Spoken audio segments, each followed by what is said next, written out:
अगर आपको पता चले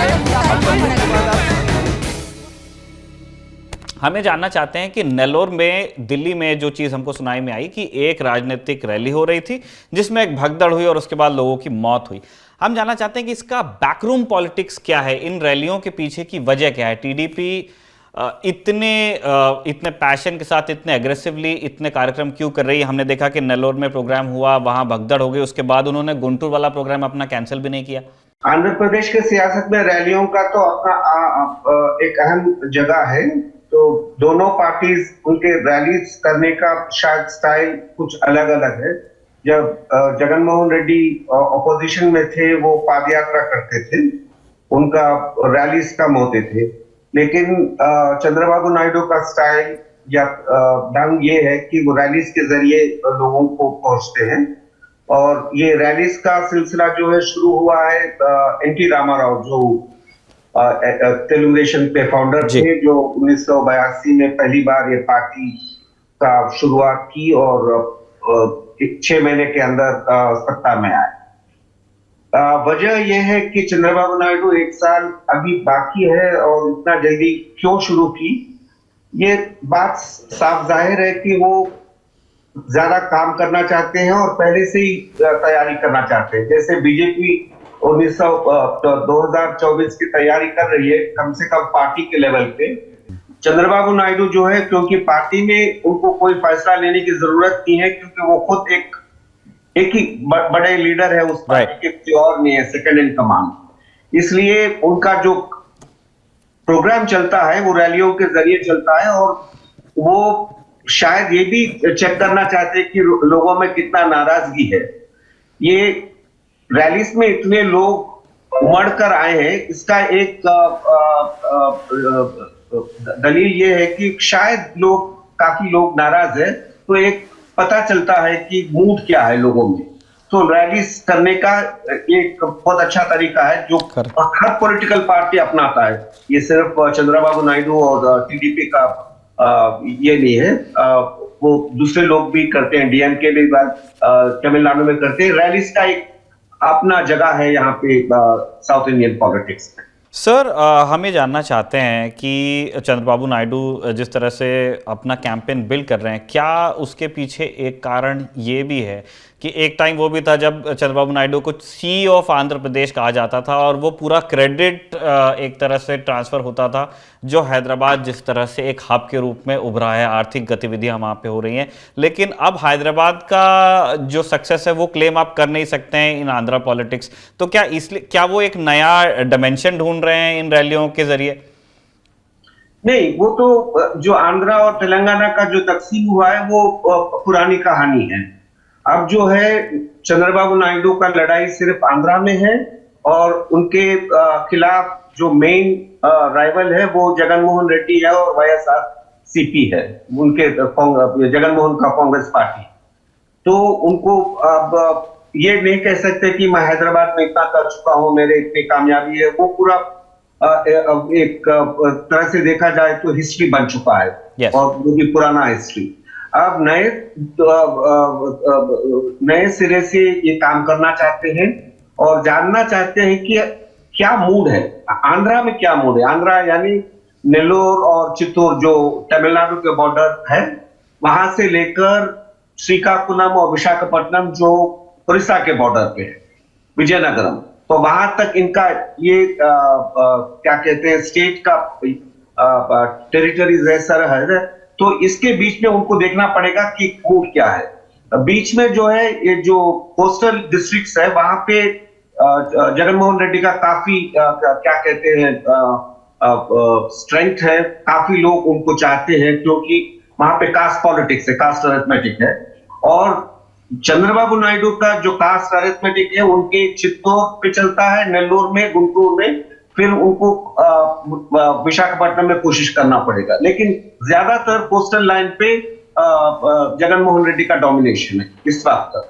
तो शायद वो बदलना चाहते हैं। ये गुंटूर और नेल्लोर जो है टीडीपी के लिए, चंद्रबाबू नायडू के लिए एक क्या कहते हैं फोर्ट्रेस है, बैस्टियन है। हम रामकृष्ण संगम के पास आना चाह रहे हैं सर। जैसे अभी परसा सर हमको बता रहे थे कि उन्होंने एक ज्योग्राफिक एक आइडिया दिया कि कहाँ कौन सी पार्टी और किस कास्ट बेस में उनका दखल है, उनका कंट्रोल है, और इसीलिए चंद्रबाबू नायडू अभी से कोशिश में लग गए हैं कि एक नैरेटिव वो बिल्ड करें।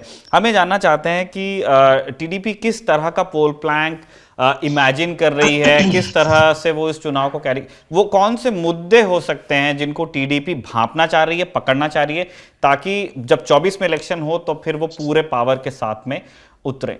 चंद्रबाबू नायडू अब तो उनका last ditch battle is waging. Very few days ago he said this is do or die battle for me now.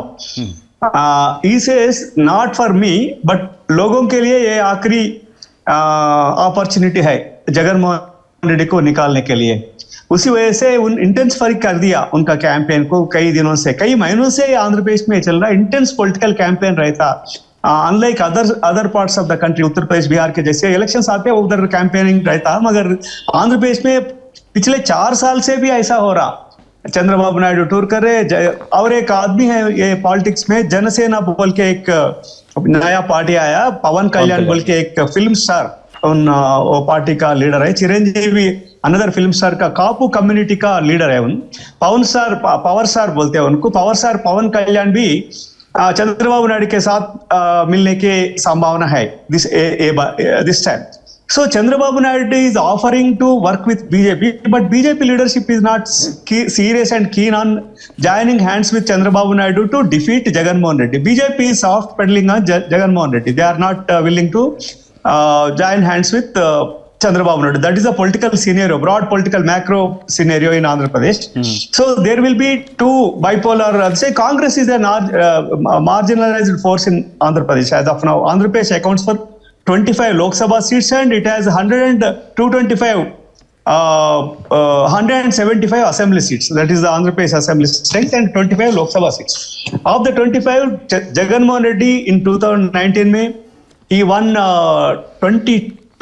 3 seats Chandrababu Naidu को मिला, और 23 सीट्स, सिर्फ 23 सीट्स टीडीपी का है। बाकी पूरा 151 सीट वाईएसआर पार्टी का, YSRCP, YS Rajasekhar Reddy Congress party, that is full name. So Jaganmohan Reddy का पार्टी है वो पार्टी को 151 मिला। This time they want to, Chandrababu Naidu wants to completely take the base of Rajasekhar Reddy का, जगनमोहन रेड्डी का base he wants to take back. Jagannath Reddy is completely depending on welfareism. He is only focusing on welfare. बोले तो रेवादी बोल रहे हैं, north India में अब प्रधानमंत्री मोदी जी बोल रहे हैं रेवादी पॉलिटिक्स। बोले तो freebies also they are calling, all pensions, and every family is getting around 2 to 3 lakh rupees per annum.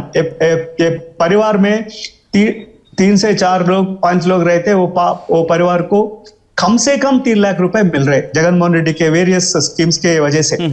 Chandrababu Naidu, अभी आपने बोला, just as you said just now, is seen as projected as development man. He built high-tech city, he brought Microsoft to Hyderabad in 1996-97. Only 2 days ago, Satya Nadella, Microsoft CEO, also came to Hyderabad. Hyderabad accounts for largest Microsoft's development center outside America. So Chandrababu Naidu is seen as development man and Jagannath Reddy is seen as welfare man. So Chandrababu Naidu this time wants to show that no, I am not just a development man, I am also welfare. So लोगों को बोल रहे हैं उन मेरे को vote दीजिए, मैं भी फ्री बीस कंटिन्यू करूंगा। उसी वजह से उन is conducting rallies and announcing stops to them.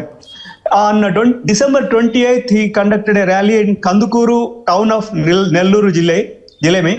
उधर एक स्टैम्पेड हुआ, 6 people died, 6 लोग मर गए। रैली होने के जगह के बाद एक कलवट है, नैरो रोड है, वो तो और कलवट में अंदर गिर के औरत और एक बच्चे और 3-4 बुढ़े लोग भी उसके अंदर गिर गए, and they died on the spot.